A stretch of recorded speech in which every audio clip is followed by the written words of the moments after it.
अस्सलाम वालेकुम, क्या हाल चाल है सबके। उम्मीद है सब खैर खैरियत से होंगे, मज़े में होंगे। गर्मियाँ स्टार्ट हो चुकी हैं तो क्यों ना हम कोई ऐसी रेसिपी ट्राई करें जो यूनिक तो लगे बच्चों को और फैमिली को, लेकिन ये है कि झटपट से रेडी भी हो जाए। तो आज मैं आपके साथ कोफ्ता पुलाव की रेसिपी शेयर कर रही हूँ। बहुत ईजी है, स्टार्ट करते हैं। बिस्मिल्लाहिर्रहमानिर्रहीम। नमक मैंने लिया है 1 टीस्पून, सुरख मिर्च पाउडर हाफ़ टी स्पून, और मैंने चाट मसाला 1 टेबल स्पून लिया है, आप अपने टेस्ट के हिसाब से डाल लें। और जिंजर पेस्ट लिया है 1 टेबल स्पून, गरम मसाला 1 टेबल स्पून, और धनिया पाउडर 1 टीस्पून, और 2 मैंने सब्ज़ मिर्चें ली हैं, और खुश्क चनों का मैंने पाउडर बना लिया है 2 टेबल स्पून के बराबर। और चिकन बोनलेस है मेरे पास 1 केजी। बस ये थोड़े से इंग्रेडिएंट्स हैं। और फ्रेश कोरिएंडर हम भी इसमें ऐड करेंगे, और एक एग भी ऐड करेंगे। ये तमाम मसाले ऐड करेंगे चॉपर में, डायरेक्ट चिकन के साथ ही डाल दें। और ग्रीन चिलीज़ ऐड करें, धनिया ऐड करें, और जो हमने पाउडर बनाया था खुश्क चनों का वो ऐड करें, और एक एग डाल के तो बस हम इसको जल्दी से चॉप कर लेंगे। इसको आपने अच्छे से तब तक चॉप करना है कि एक स्मूथ सा इसका बिल्कुल मिक्सचर रेडी हो जाए। चिकन चूँकि बोनलेस है तो इसको बनाना भी इजी है, चॉप फ्राई भी जल्दी से बन जाता है। तो आपने ये देखें बिल्कुल स्मूथ सा इसका ये रेडी हो गया मिक्सचर। अब हम हल्का सा ऑयल लगा के, ये स्टिकी होता है ना, तो फिर ऑयल लगा के तो आप इसके बॉल्स बनाते जाएं। बॉल्स का साइज़ वो डिपेंड करता है आपके ऊपर कि आप कितना बड़ा रखना चाहते हैं। छोटे कर लेंगे, ज़्यादा छोटे कर लेंगे तो वो मोती पुलाव बन जाएगा, और ज़्यादा बड़े कर लेंगे तो कोफ्ता पुलाव बन जाएगा। आपकी अपनी मर्ज़ी है। ये मैंने सारे बॉल्स ग्रीस करके हाथों को, तो मैंने सारे बॉल्स बना लिए,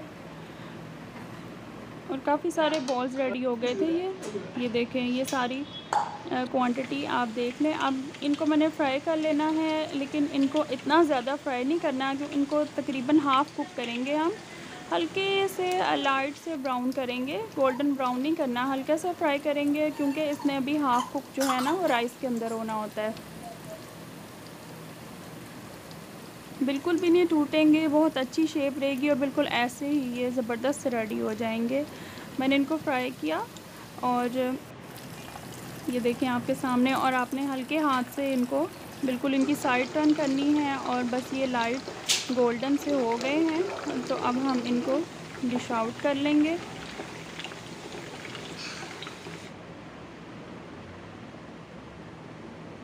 इसी तरह मैंने सारे जो हैं वो ये हाफ़ हो गए, और फिर मैंने हाफ़ ये जो सारे हैं मैंने इनको ब्राउन कर लिया और इनको डिश आउट कर लिया। अब हम राइस की तैयारी की तरफ चलते हैं।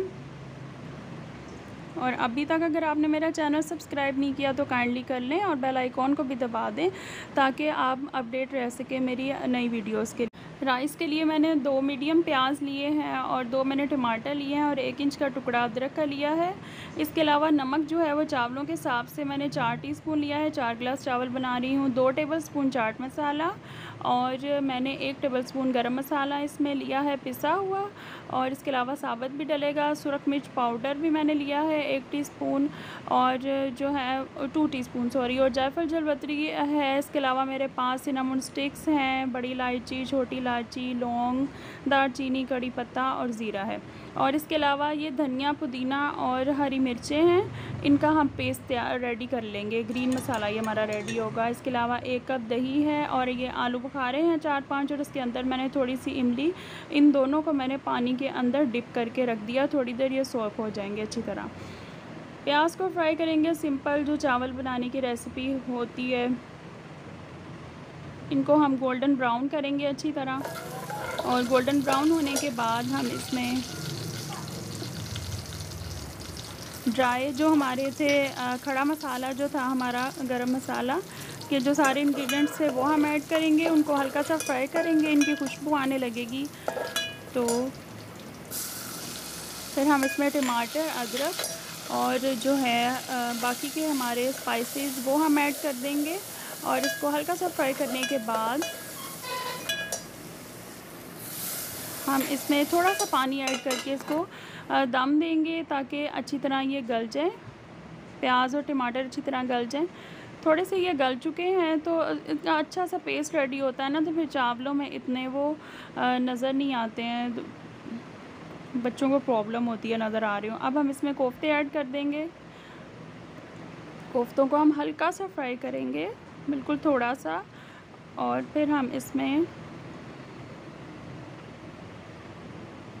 जो हमने पेस्ट बनाया था धनिया, पुदीना और हरी मिर्च का, वो ऐड करेंगे। आप ज़रूर इस रेसिपी को ट्राई कीजिएगा, रियली रियली बहुत ज़्यादा टेस्टी बनती है। और इसके जो जितने मैंने आपको चीज़ें बताई हैं, ये सब आपने इसमें ऐड करनी है। और इसके अलावा हम इसमें योगर्ट ऐड कर देंगे। और फिर हम जब भी आप योगर्ट को ऐड करें तो ये मेरी टिप को याद रखिएगा कि आंच को हल्की करके ऐड किया करें, चाहे वो आप ग्रेवी बनाने के लिए करते हैं या राइस में ऐड करते हैं। तो इससे ये है कि वो फुटकी नहीं, उसकी बनती, फटता नहीं है, ठीक है। और अब मैंने इसमें यखनी ऐड कर दी। अगर आपके पास यखनी नहीं है तो आप इसमें पानी भी सिंपल ऐड करें, तब भी ऐसे ही टेस्टी और ज़बरदस्त सा टेस्ट आएगा। फिर मैंने आलू बुखारा और इमली डाल के इसको बॉयल होने के लिए रख दिया। ये राइस मैंने सोक कर लिए थे, आधा घंटा पहले भिगो लिए थे। अब मैंने इसमें पानी ऐड करके उस हिसाब से आपने ऐड करना है जिस हिसाब से चावल हैं, ठीक है। मैंने 4 गिलास चावल बनाए थे तो मैंने 6 गिलास पानी ऐड किया था। चावलों पर भी डिपेंड करता है, नए चावल हैं, पुराने चावल हैं, उस हिसाब से पानी ऐड होता है। बस अब ये दम के करीब आ गए हैं राइस, इनका पानी ड्राई हो चुका है, तो इसको बस मैंने दम दिया है 10 मिनट और ये हमारे ज़बरदस्त से राइस रेडी हो गए हैं। बहुत बहुत टेस्टी रेडी हुए थे। येलो लाइट की वजह से ऐसा कलर आ रहा है, लेकिन ये वाकई बहुत टेस्टी थे। ट्राई कीजिएगा और मुझे ज़रूर बताइएगा फ़ीडबैक से। अपनी दुआओं में याद रखिएगा। अल्लाह हाफ़िज़।